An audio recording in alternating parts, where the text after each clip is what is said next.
Welcome to LMR class of Premier Academy.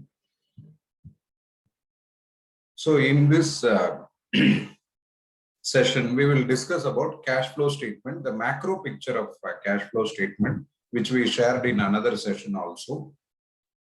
The statement is prepared with the heading operating activities, investing activities, financing activities. Only net amount, net cash from operating activity come in the outer column. All other details are presented in the inner column. The cash flow statement ends with three different points. First, net increase or decrease in cash and cash equivalents. Then cash and cash equivalents at the beginning of the year, cash and cash equivalents at the end of the year. This is how the macro picture, the cash flow statement prepared. I hope you are finding it easy. Now, what and all will come in operating activity?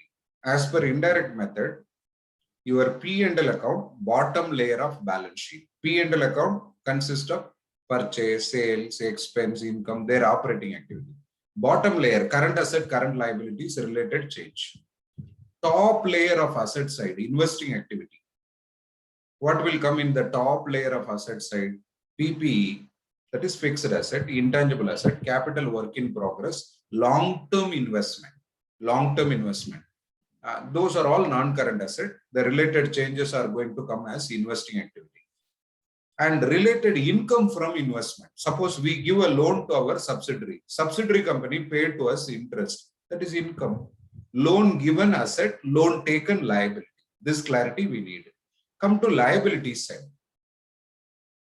Liability side, top layer of liability side, what is going to be there? Share capital, equity share capital, preference share capital, long-term borrowing, debenture, term loan. All those things are going to be in your liability side. So issue of equity shares, redemption of debenture, redemption of preference shares, buyback of equity shares, repayment of long-term secured loan or unsecured loan. These are all going to be financing activity. Now, another important point, the related tax flows, tax related cash flows. If you pay income tax on your operating income, operating activity. If you pay income tax on your capital gain, we get capital gain by selling a property. That should come as investing activity because it will get classified as investing activity, sale of asset. Then financing activity. What we will have in financing activity, payment of interest, payment of dividend, payment of interest on loan taken, which is our liability, payment of dividend, whether equity dividend, preference dividend, all that should be presented as financing activity. Not only that, the related tax called as dividend distribution tax. Now it is abolished, but earlier period, if they give dividend distribution tax may come, that also will come as financing activity. Another fundamental you need, whenever you invest in fixed deposit, you get interest. But current scenario in India, there is a form 15G, 15H like that and all they call. Leave that. TDS also part of your syllabus, am I right?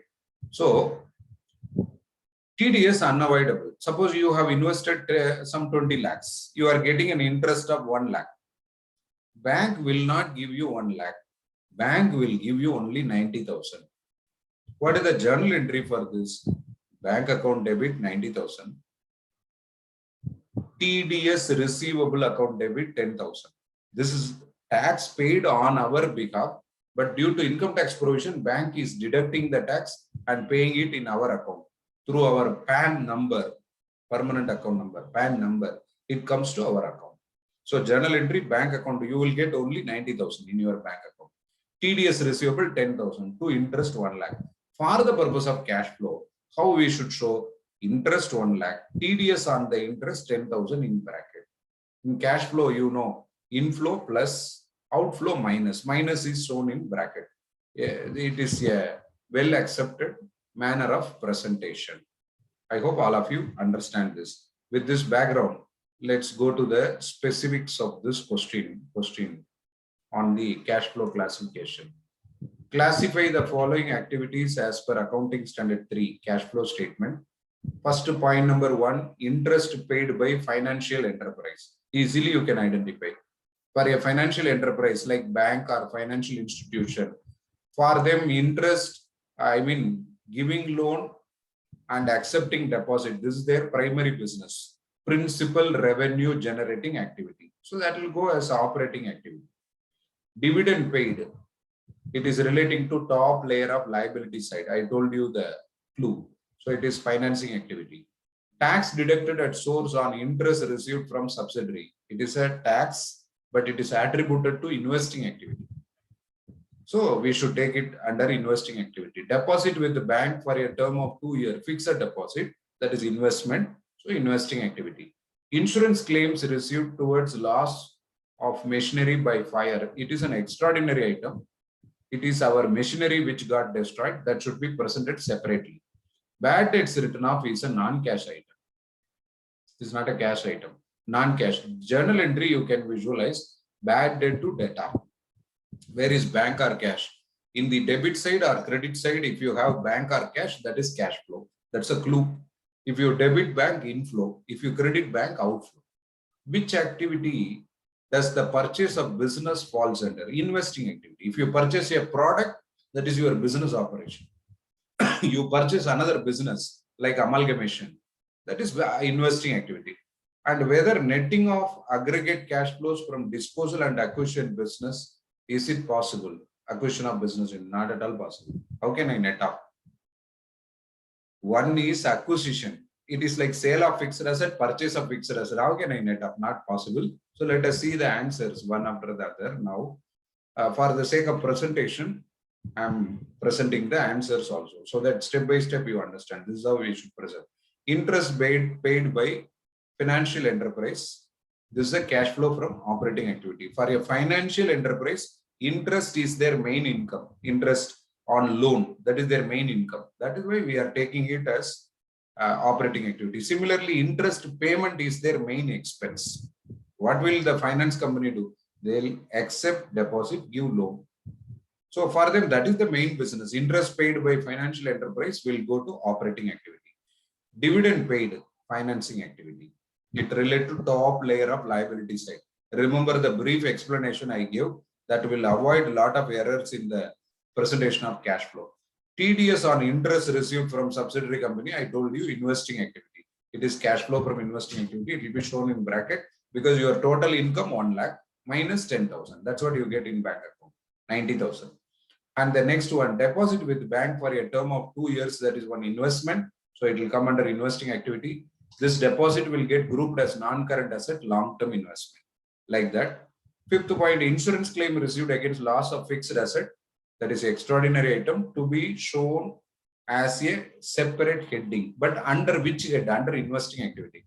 If it is stock destroyed, then it is operating activity, extraordinary item. Machinery destroyed, for that you get insurance claim. Destroyed, I mean insurance claim. Insurance claim for loss of stock, that will come under operating because it relates to an extraordinary item, non-recurring item. It is not going to repeat every year in the ordinary course of business. So extraordinary, we take it as separate item. If it is relating to machinery, which is your fixed asset, it should come under investing activity, but you should disclose that, present that separately as extraordinary item. Bad debt written off, we already discussed, it is a non-cash item. You are debiting bad debt, crediting debtors. Where is cash or bank on the debit or credit side? It's not there. So it is a non-cash item. It will not appear in cash flow. I already told netting off not possible. Purchase of business falls under investing activity. The aggregate cash flows arising from acquisition and from disposal of other business units should be presented separately and classified as investing activity. Therefore, netting of aggregate cash flows from disposal and acquisition of business units is not possible. Underlineable word, it is not possible. I hope you found this LMR revision a useful tool in your preparation for exam.